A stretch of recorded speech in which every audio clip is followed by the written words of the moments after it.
Welcome back है। इस वक्त पूरे मुल्क में ख़ास तौर पे अपोजिशन जमातें मुत्तहिद होकर जलसे करने जा रही हैं और हुकूमत के ख़िलाफ़ भरपूर तहरीक चलाने जा रही हैं। तहरीक एक तरफ अपोजिशन बड़ी दावे कर रही है कि हमारे पास भरपूर ताकत है और हम सड़कों पे निकलेंगे। दूसरी तरफ हुकूमत ने भी हिकमत अमली तैयार कर ली है, वो गिरफ्तारियाँ करेंगे और तोड़ फोड़ की बिल्कुल भी इजाज़त नहीं होगी।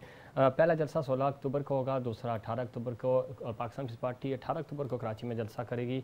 गो कि ये इत्तेहादी जमातों का जलसा होगा, लेकिन 18 अक्टूबर को शोहदाए कारसाज के हवाले से भी इस जलसे को खासी अहमियत हासिल होगी। क्या कराची के अवाम, सिंध के अवाम इस जलसे में शिरकत करेंगे या नहीं?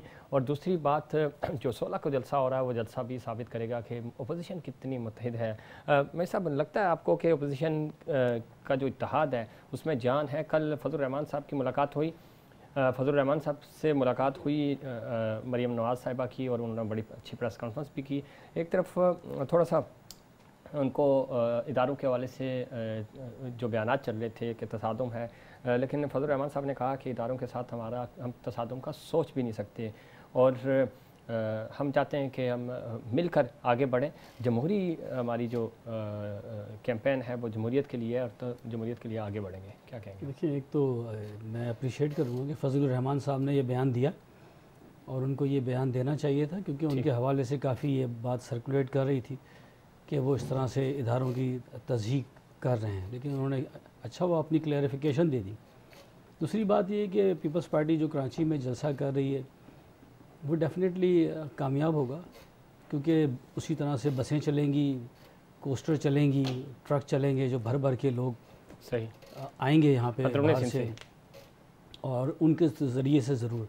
लेकिन उसमें वो स्ट्रेंथ नहीं होती। आपको पता है, ये जलसा तो कामयाब हो जाता है वक्ती तौर पर, लेकिन वो जो आप बात कर रहे हैं कि जिस मकसद के लिए ये जलसे कर रहे हैं, वो मकसद कभी भी हल नहीं होता। इस तरह के जलसों से मकसद हल नहीं होगा। लेकिन कल की जो मुलाकात थी, और ख़ास तौर पे इस वक्त मरीम नवाज़ साहिबा बड़े फ्रंट फुट पे खेल रही हैं, और वोट को इज्जत दो का जो बयानिया है वो दोबारा से जो नून लीगी कारकुन हैं उनको, उनके जोश और वलवले को बढ़ा रहा है। सवाल ये पैदा होता है कि जो ग्रुपिंग का कहा जा रहा है, नून लीग के अंदर ग्रुपिंग है, और यूँ लग रहा है कि शहबाज शरीफ साहब बैक फुट पे चले गए चूँकि वो जेल में हैं, और मरीम बीबी जो हैं वो फ्रंट से लीड कर रही हैं पार्टी को। नवाज शरीफ साहब की मर्ज़ी भी यही है कि मरीम जो है वो आगे आएँ। हमें इसी पे हम बात करेंगे। डॉक्टर निसार चीमा साहब सीनियर रहनुमा हैं, पाकिस्तान मुस्लिम लीग नवाज़ के MNA हैं। बहुत शुक्रिया, आपने प्रोग्राम में वक्त दिया। चीमा साहब, कैसी सियासी सरगर्मियाँ हैं आपकी? कल फजल रहमान साहब की मुलाकात भी हुई है, उसके बाद की सूरत हाल क्या है? देखिए, कि आज मियां नवाज शरीफ साहब ने अरेस्ट करते हुए अपनी पार्लियामेंटेरियंस को, टिकट होल्डर्स को जी ये वादे कहा है कि देखें, वो इदारे के साथ कोई हमारी मुहाजराई नहीं है। ठीक है। इदारा तो वो जो है, हर वो शख्स जो कुर्बानियां दे रहा है, जो आइन की पासदारी करते हैं, हम उसको सलाम पेश करते हैं।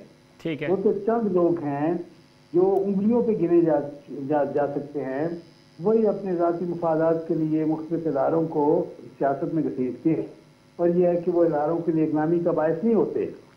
मुझे असल में इदारों का ख़ैरखा वो है जो इस कौमी इदारे को, हमारे मुकद्दस मोहतरम इदारे को, महबूब इदारे को गैर जानबदार रखे, उसकी गैर जानबदारी को कभी मुतराज़े न होने दे।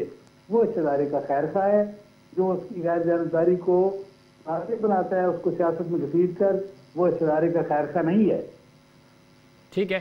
डॉक्टर साहब, क्या समझते हैं आप, जो आपका पहला जलसा है, चूँकि तमाम अपोजिशन जो इत्तेहाद है आपका पहला जलसा करने जा रहे हैं, जलसा कामयाब होगा? हुकूमत को आपके इस जलसे से कोई खौफ है, कोई डर है? वो ये समझते हैं कि आप वज़ीर-ए-आज़म को घर भेजने में कामयाब होंगे?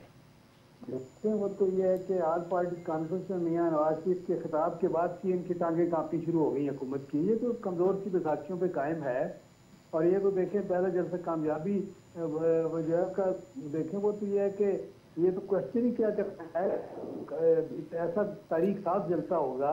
जी जी। आप देखेंगे, क्योंकि कौम तो बड़ी पड़ी है, कौम सबर का पैमाना लबेद हो चुका है। कौम तो ये से जान छुड़ाने के लिए कॉल की मुंतज़िर थी। ठीक है। ये कि अपोजिशन ने, वो PDM ने कॉल दिया, तो पूरी कौम जो है ऐसे तैयार बैठी है, वो लबैक कहेगी। और इस की जंग में, आइन की बालादस्ती की जंग में, कानून की हुक्मरानी की जंग में कौम हमारे बिल्कुल साथ होगी, शाना बशाना होगी। ठीक है। डॉक्टर साहब लाइन पे रहिएगा। सरदार साहब, आप क्या समझते हैं? डॉक्टर निसार चीमा साहब भी कह रहे हैं कि अवाम आएंगे, बाहर निकलेंगे और ये साबित करेंगे कि वो नवाज शरीफ साहब की आवाज़ पे लब्बैक कह रहे हैं। आपको लगता है 16 को तो पंजाब में जलसा हो रहा है और कराची में जलसा होगा 18 को शोहदाए कारसाज के हवाले से भी, चूँकि ये इम्पोर्टेंस है इस दिन की, तो आप समझते हैं कि हुकूमत के लिए कोई टफ टाइम देंगे और तमाम अपोजिशन आपका जो इत्तेहाद है वो मिलकर? सर डेफिनेटली हुकूमत को टफ टाइम नहीं, मेरे ख्याल में परेशानी होगी इनको, सही ठीक ठाक इनको परेशानी होगी। चीमा साहब तो कह रहे हैं उनकी टांगें कांप रही हैं, क्योंकि टांगें क्या इस वक्त उनका बहुत कुछ कांप रहा है, चूँकि मुत्तहिदा अपोजिशन जो इस वक्त जो इकट्ठी हुई है PDM की सूरत में, ये एक बहुत खुशाइन बात है मैं समझता हूँ कि पाकिस्तान की सियासत के लिए और पाकिस्तान की जमहूरियत के लिए, चूँकि 2 साल का टाइम इमरान खान साहब को मिल चुका है और बड़ा सफिशिएंट टाइम मिला है। और यही वो लोग थे यहाँ के और जो मीडिया के लोग थे जो हमारे ऊपर तनकीद करते थे कि जी आप लोग फ्रेंडली अपोजिशन करते हैं। तो जब हम कहीं अपोजिशन करते हैं तो कहते हैं जी कि हुकूमत की और अपोजिशन की जंग है, और अगर हम किसी को टाइम देंगे जी ठीक है उनको टाइम दें, वक्त से पहले इनकी टांगें नहीं खींचनी चाहिए, तो कहते हैं जी कि आपस में जो है फ्रेंडली अपोजिशन उन्होंने की हुई है। लेकिन मैं एक बात बताऊँ, अभी मेजर साहब ने बात की है जी कि 18 तारीख को बसें भर के लाई जाएंगी, ट्रक भर के लाए जाएंगे, ट्रेनें भर के लाई जाएंगी अंदरूनी सिंध से। सर 4 तारीख की आप कराची की रैली देख लें, वो मैं समझता हूँ कि पिछले मेरे ख्याल में कोई 25-30 सालों में सबसे तारीखी रैली है कराची के अंदर, सबसे तारीखी रैली जो कराची के अंदर सिर्फ पीपल्स पार्टी ने निकाली थी। और ये जो 18 को जलसा होने के लिए आवाम थे, ये जो आप जिस सर लाखों के आवाम थे, मीडिया अरे क्या कर रहे हैं सर, आप उधर ही थे, आप देख लें लाखों के साथ 3000 से ऊपर एक बंदा भी होगा ना, 3000 भी हम ज्यादा ही कह रहे हैं। ये आपका कहना है ना। बहरहाल 18 तारीख को जो प्रोग्राम हो रहा है, एक तो चूंकि सानिया कारसाज के हवाले से हो रहा है, और नंबर 2 चूंकि इसके अंदर पूरी ज़रा अपोजिशन जमातें इसके अंदर आ रही हैं और फिर ये हुकूमत के खिलाफ जा रही है। आप मुझे एक बात बताएं सर कि आवाम कैसे नहीं निकलेगी? आवाम जो शख्स 50 रुपये किलो चीनी ले रहा था, आज वो जब जाके 100 रुपये की उसको जब किलो चीनी मिलती है, ये 2 चीज़ अगर वो 10 रुपये की ले था, उसको जब 30 रुपये की चीज़ मिल रही है, वो तो गालियाँ दे रहे हैं इस गवर्नमेंट को और इमरान खान साहब को, बददुआएं दे रहे हैं कि जी इससे हमारी जान छूटे। सही। लेकिन पाकिस्तान पीपल्स पार्टी ने खुसूसन हमारे चेयरमैन बिलावल भुट्टो जरदारी साहब ने पार्लियामेंट के अंदर जाके पहले इजलास के अंदर इमरान खान साहब को ये कहा था जी कि हम आपके साथ चलेंगे, आप तहरीक इंसाफ के प्राइम मिनिस्टर नहीं, पाकिस्तान के प्राइम मिनिस्टर बने। ठीक है। खुली ऑफर उन्होंने दी, रिगिंग के बावजूद, सिलेक्शन के बावजूद, सिलेक्टेड के बावजूद, मतलब उसके बावजूद उन्होंने कहा जी कि जमहूरियत की खातिर और मुल्क की खातिर कहा जी आप चले बढ़ना चाह रहे हैं। लेकिन 2 साल देने के बावजूद आज आप देखेंगे आज पाकिस्तान कहाँ पे खड़ा है, आज आपका मुल्क कहाँ पे खड़ा है। और ये तो दुआएं दें, मैं समझता हूँ कि कोरोना वबा या पूरी दुनिया के लिए, पूरी दुनिया के अंदर जो कहीं भी अगर कोई इंसान बसता तो उसके लिए एक बहुत बड़ी वबा और जानलेवा बीमारी थी कि वायद पाकिस्तान के अंदर जो है ना तहरीक इंसाफ की गवर्नमेंट और इमरान खान की गवर्नमेंट थी, जो इनके लिए एक बड़ी अल्लाह की तरफ से एक नेमत बन के इनके लिए आई है कि इनको 8-9 महीने का टाइम मिल गया, एक बहाना मिल गया कि जी कोरोना आ गया, बिजनेस बंद हो गया, फलाना हो गया, ढिमकाना हो गया। लेकिन जो हालात इस वक्त ग्राउंड रियलिटी के अंदर, लोग मतलब तरस रहे हैं कि हमें कोई मौका मिले, हम जाए, हम इस गवर्नमेंट के खिलाफ जाके वो बात करें। ठीक है। मेजर साहब, आपको लगता है अवाम तो तंग है, महंगाई है, इसमें कोई शक नहीं, लेकिन इतने तंग हैं कि वो पाकिस्तान पीपल्स पार्टी जो पिछले 30 साल से इक़्तिदार में है सिंध में और वफाक में भी 3 दफ़ा वो इक़्तिदार में रही, PMLN भी रही, इसी तरह पंजाब में भी और वफाक में भी, कि आप उनकी कॉल पे, फजलुर रहमान साहब की कॉल पे अवाम इस वजह से निकलेंगे, आम अवाम, इनके कारकुन तो जाएंगे ही, आम अवाम के महंगाई हो गई है? असल में अवाम गुमगू की कैफियत में है, और सरदार साहब ने बिल्कुल सही कहा कि इस वक्त गवर्नमेंट डिलीवर नहीं कर रही है। आटा आप देखिए 70-80 रुपये किलो इस वक्त पहुंच गया है, ठीक है। तो चीज़ें बहुत ज़्यादा महंगाई की तरफ चली गई हैं, आवाम का बुरा हाल है। और अगर ये चीज़ें इसी तरह से रहीं तो बिल्कुल अपोजिशन स्ट्रेंथ गेन कर सकती है, ठीक है। और उसमें जैसे नवाज़ लीग के पास बिल्कुल वोट बैंक है, बिल्कुल पावर, वो आवाम किसी टाइम पर भी उठ सकती है, ठीक है। स्ट्रीट पावर नहीं है, स्ट्रीट पावर फजलुर रहमान साहब के पास है इस वक्त, जो इंस्टेंट लोगों को जमा कर मदारिस है मखसूस।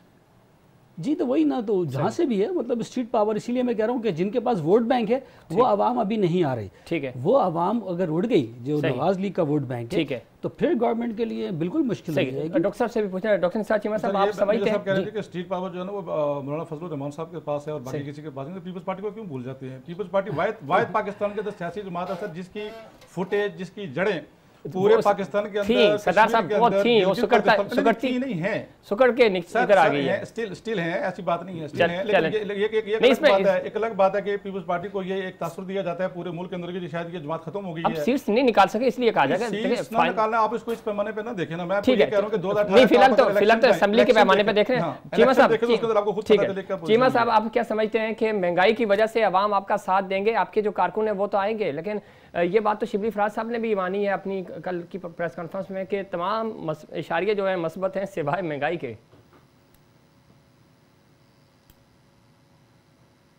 चीमा साहब, चीमा साहब, आप समझते हैं कि महंगाई की वजह से भी अवाम आपके साथ निकलेंगे, बाहर आएंगे?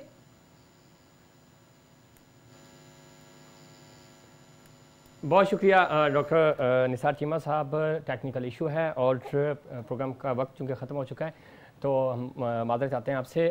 आखिरी पॉइंट सरदार साहब, आप क्या समझते हैं पीटीआई गवर्नमेंट को आप घर भेजने में कामयाब हो जाएंगे? दूसरी तरफ बिलावल साहब कह रहे हैं कि हम नहीं चाहते कि किसी कोई गैर आइनी हथकंडा इस्तेमाल किया जाए, हम चाह रहे हैं कि एक्सपोज हो गवर्नमेंट और ख़ुद ही ये लोग घर चले जाए। सर डेफिनेटली चेयरमैन साहब ने जो कहा वो जो पीपल्स पार्टी की जो लेगेसी है, शहीद जुल्फ़िकार अली भुट्टो ने जिस तरीके से कुर्बानियाँ दी, अपनी जान का नजराना दिया, शहीद मोहतरमा बेनज़ीर भुट्टो ने जैसे दिया, जमहूरियत की खातिर उन्होंने दी।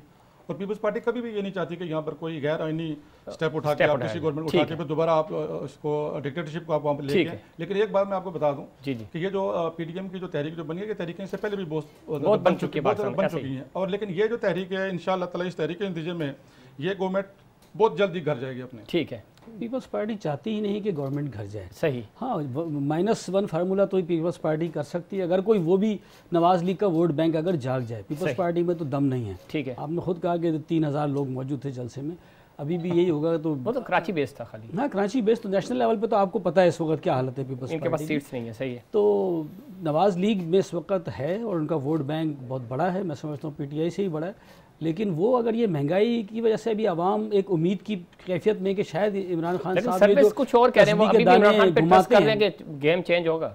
देखिए वही ना, अभी आवाम गुम की कैफियत में, आवाम अभी तक होपफुल है कि शायद ये तस्बीह के दाने आवाम जो है उनको उम्मीद है कि हो सकता है कि तब्दीली अभी आए और नया पाकिस्तान बन सके। बहुत शुक्रिया सरदार फैसल साहब, आपने प्रोग्राम में वक्त दिया। मेजर रिटायर्ड नदीम शेख साहब, आपका भी बहुत शुक्रिया। उम्मीद करते हैं कि पाकिस्तान में तब्दीली आए और पाकिस्तान की इकॉनमी तरक्की करे, पाकिस्तान आगे बढ़े और जमहूरियत का ये जो हुस्न है, तसलसल है, ये भी आगे बढ़ता रहे, चलता रहे। नाज़रीन, ये था हमारा आज का प्रोग्राम। उम्मीद करते हैं दीगर प्रोग्राम्स की तरह आज का प्रोग्राम भी आपको पसंद आएगा। मुझे और इनसाइड पाकिस्तान की पूरी टीम को दीजिए इजाज़त। अल्लाह निगहबान।